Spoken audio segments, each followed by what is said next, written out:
আসসালামু আলাইকুম। গায়েবী সাহায্য পেতে চান তাহলে এই দোয়াটি পড়ে যান। আমাদের জীবনে চলার পথে অনেক সমস্যা আসবই।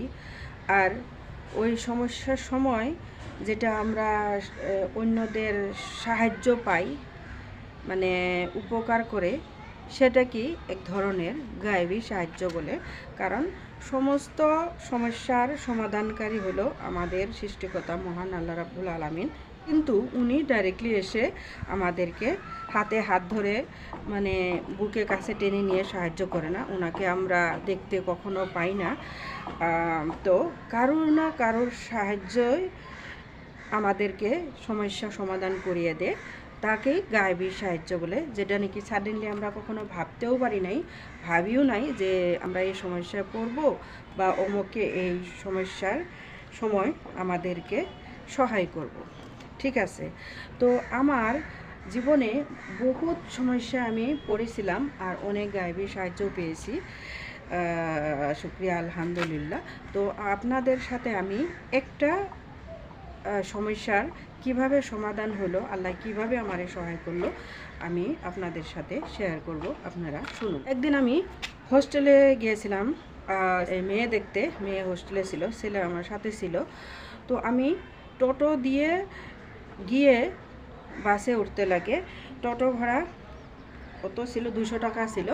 তো 200 টাকা টোটো ভাড়া দেওয়ার জন্যে আমি কি করছিলাম, পার্সটা ভেন্ডি ব্যাগে ছিল, ভেন্ডি ব্যাগের চেনটা খুলেছিলাম। খুলে টোটো ভাড়া দিতেই সাথে সাথে বাসটা এসে পড়লো, ডাইরেক্ট গুয়াহাটির বাস। তো তখন ছেলে বললো, মা এটাতে উঠে যাই, না হলে সিটও খালি আছে, দাঁড়ায় যেতে লাগবো। তো আমি ফটো করে উঠে গেলাম। মানে উঠতেই কি করলাম, ওই যে ভেন্ডি ব্যাগের চেনটা আমি লাগাইতে ভুলে গেলাম, কারণ রানিং বাস বেশি সময় রাখে না। তো আমি উঠে ড্রাইভারের পিছনে যে সিটটা থাকে ওইখানে সিট নেওয়ার চেষ্টা করলাম। তো ওই সিট নিতেই উঠার সাথে সাথে কী করলো, পকেট মারে মানে একজন যাত্রী ওই পাশটা মনে নিয়ে নিল। দেখেন মানুষের দিনে দুপুরে কি সাহস! আমার সেন্টার যে খোলা ছিল ব্যাগের, তখনই যে পাশটা নিল, যদি আমি দেখতে পারতাম ওনাকে ধরতাম।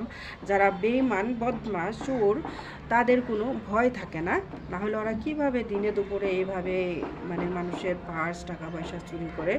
যাই হোক, যখন আমি সিটে বসলাম তখন তো আবার আমার কাছে যখন কন্ট্রাক্টরে করলো, ভাড়া নিতে আসলো, তখন আমি ভাড়া নিতে গিয়ে দেখি আমার ভেন্ডি ব্যাগে আমার পার্সটা নেই। তো পার্সটা আমার কোথায় গেল? আমি তো আতঙ্কিত হয়ে গেলাম, কারণ আমি অনেক ডিপ্রেশনে থাকি, অনেক কথা ভুলে যাই। আমি ভাবতেছি যে আমি কি বাড়ি থেকে আমি পার্সটা আনি নাই নাকি, আমার পার্সটা কোথায় গেল? এখন আমি ভাড়া কিভাবে দিব, কিভাবে গুয়াহাটি যাব? তখন আবার মনে পড়লো, তো আমি তো পার্সটা তো সাথেই ছিল, কারণ জাস্ট তো আমি টোটো ভাড়াটা দিলাম, এটা আমার মনে পড়লো। তখন আমি ভাবলাম যে নিশ্চয়ই আমার পার্সটা হারাইছে, পকেট মারে নিছে। তো সাথে সাথে আমার কি করলাম, আমার চোখের জল বাড়িয়ে গেলো, আমি কান্দাকাটি শুরু করলাম, কারণ ওখানে আমার 4-5 হাজার টাকা আছে, তারপর আমার সমস্ত ডকুমেন্টস আছে পার্সের মধ্যে। আমার একটা কি ব্যাড হ্যাবিট ছিল, পার্সটাও আমার খুব পছন্দনীয় পার্স ছিল।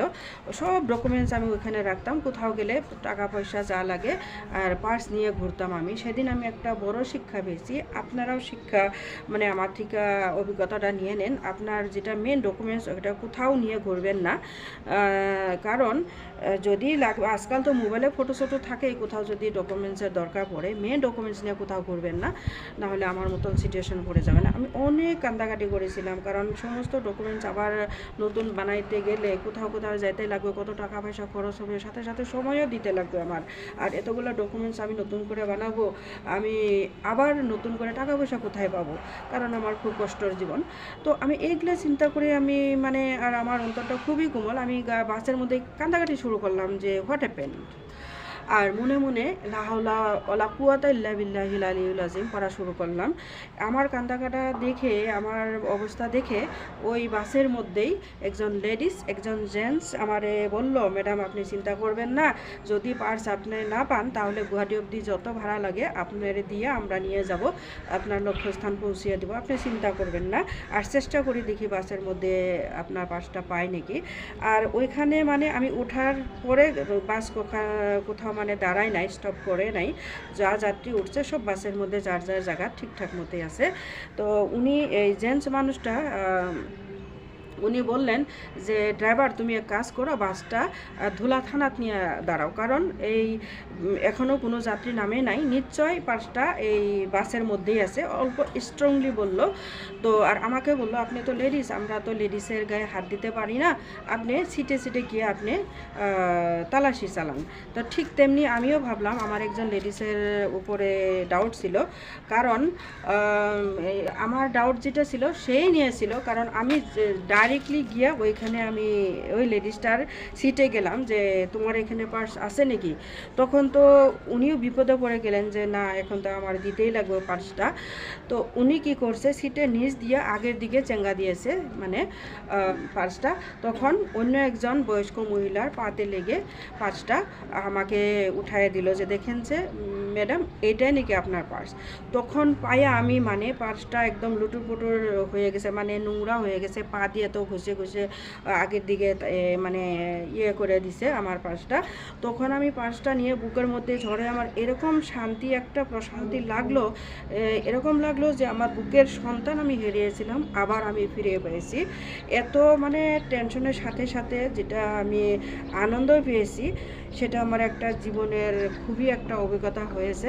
তো দেখেন আমি যখন লা হাওলা ওয়ালা কুওয়াতা ইল্লা বিল্লাহিল আলিয়্যিল আযীম মনে মনে পড়া শুরু করলাম, তখন বাসের মধ্যে আল্লাহ আমার দুইটা মানুষ মানে তৈরি করে দিল, একজন লেডিস একজন জেন্টস, যাই হোক যে কোনো প্রকারে আমার পাশটা আল্লাহ উদ্ধার করে দিলেন।